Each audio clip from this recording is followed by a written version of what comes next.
আসসালামু আলাইকুম, welcome to Yasmin recipes. আশা করি আল্লাহর সবাই ভালো আছেন। আজকে অনেক মজাদার একটি ক্যারামেল পুডিং বানাবো সুজি দিয়ে। এখানে আমি 1 কাপের মতো সুজি নিয়েছি। সুজিটাকে এখন একদম লো হিটে খুব সুন্দর করে আগে ভেজে নেব কয়েক মিনিট। আমার চ্যানেলকে সাবস্ক্রাইব করে দিবেন। আমার ফেসবুক পেজ এবং ইনস্টাগ্রাম অ্যাকাউন্ট অবশ্যই ভিজিট করবেন। সুজি ভেজে নেওয়া হয়ে গেছে। এখন সুজিটা আমি ঢেলে নিয়ে ঠান্ডা করতে এক পাশে রেখে দেব এবং এখানে 1 কাপ চিনি নিয়েছি। চিনির পরিমাণটা একটু বেশি দিতে হবে। হাফ কাপ পানি দিব, দিয়ে ক্যারামেল বানিয়ে নেব।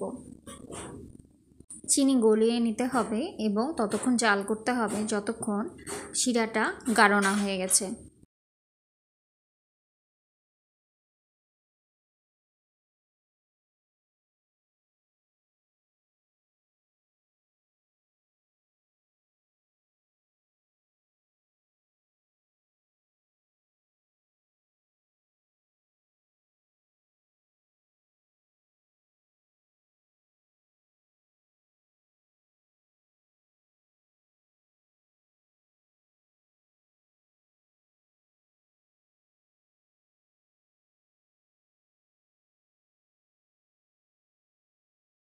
এখন এই শিরার মধ্যে আমি 1/4 কাপ তেল দিয়ে দিব।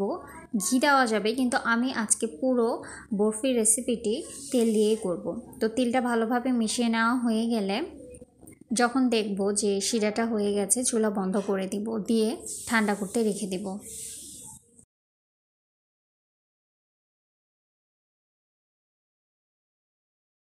এখন এই শিরার মধ্যে ভাজা সুজি দিব এবং অনবরত নাড়তে থাকবো, না হলে দলা পেকে যাবে। আর সবগুলো ইনগ্রিডিয়েন্টস দেওয়ার পরে চুলা অন করে দিব। এখানে 1 চিমটি এলাচ গুঁড়ো, 2 চামচ গুঁড়ো দুধ দিয়ে ভালোভাবে মিশিয়ে নিব। মিশিয়ে নেওয়া হয়ে গেলে আমি চুলা অন করে দিব এবং ততক্ষণ নাড়তে থাকবো যতক্ষণ শুকিয়ে না গেছে, ঘন না হয়ে গেছে।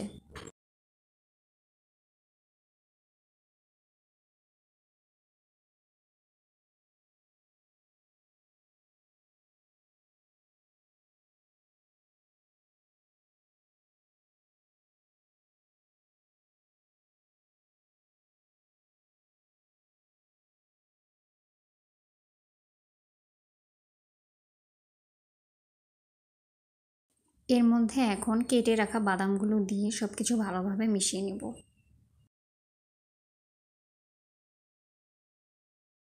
সুজি রান্না করা হয়ে গেছে। এখন একটি প্লেটে তেল লাগিয়ে নিয়েছি।